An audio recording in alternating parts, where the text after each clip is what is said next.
Wow, look at that. Sing to Me Softly. I always point the wrong way. Sing to Me Softly. I'm very excited about this book. Not only do we have the book here, by the way, but I think somewhere, oh, there she is. We also have the author. Welcome to the author, Jae Greyn, Sing to Me Softly. Is this the one that just came out? Yes, it is. And we're going to get to one. You have another one coming out. We'll get to that one in a minute. But tell us a little bit about Sing to Me Softly. Sing to Me Softly is about reapers.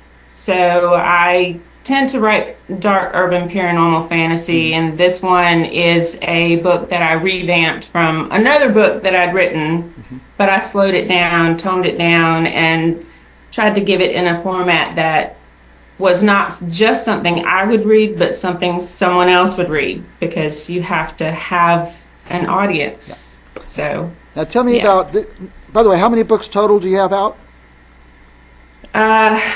I think 35. Oh my goodness. And on this one, Sing to Me Softly, what's the genre? Dark urban paranormal fantasy romance. Yeah. And who's going to read this book? This is a really popular genre right now. So there's going to be a lot of people who will read this book. We hope. We hope they will. But is it written for a certain audience? It's adult. But those who read romance. Okay. So. Very good. And I have a few who like to read my books, so. Yeah, I bet. It's for them. Yeah. By the way, here's a whole bunch of covers with different series and stuff. So you have a lot of books out there. By the way, for our viewers, you know what I did right before we came on the air? I went to Amazon and typed Jae Greyn, and all these books popped up. It's amazing how many books you have out there, Jay.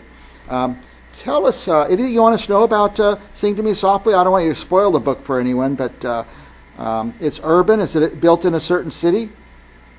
Actually, I created a fantasy city.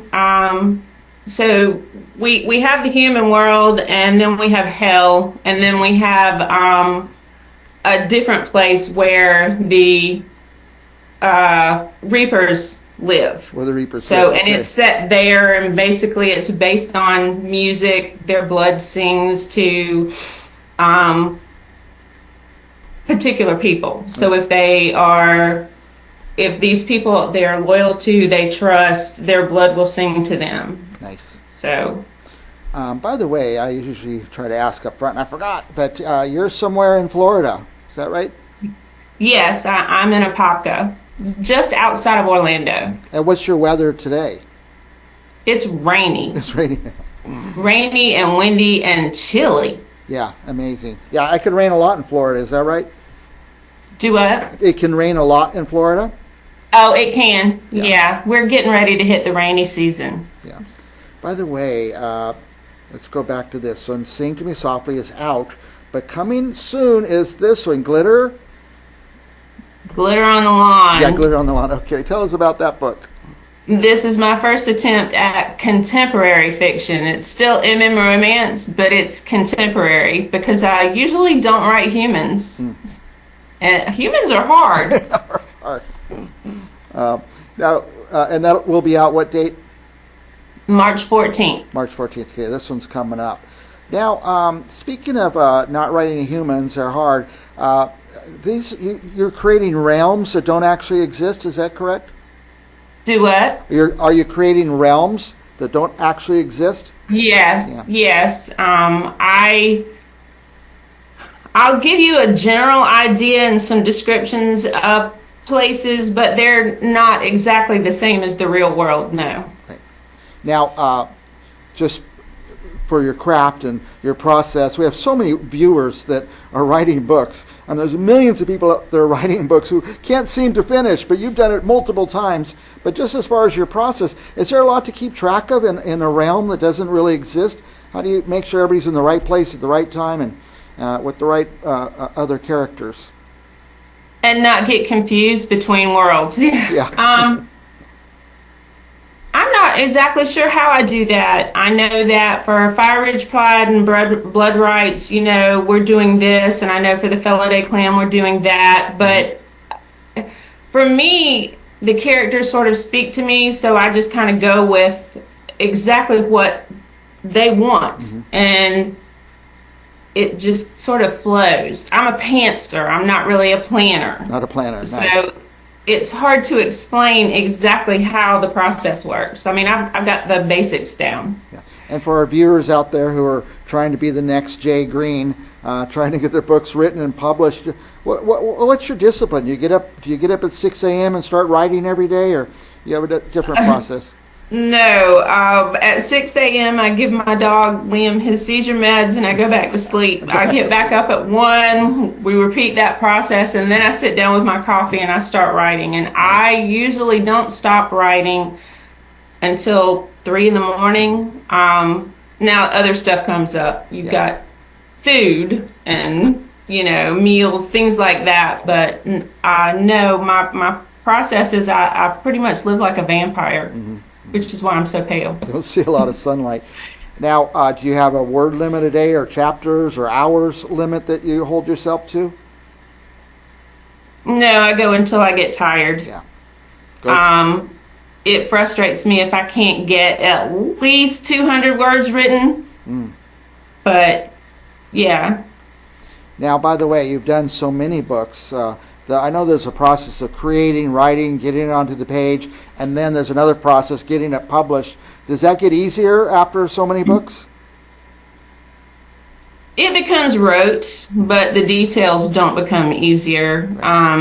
With Glitter, my editor and I went back and forth probably 10 times just to get things right. And then my 2 favorite ARC readers got hold of it, and they're like, oh, you missed this. There were 4 places that after I'd rewritten, my editor and I both missed something. So thankfully they came back and told me, hey, fix this.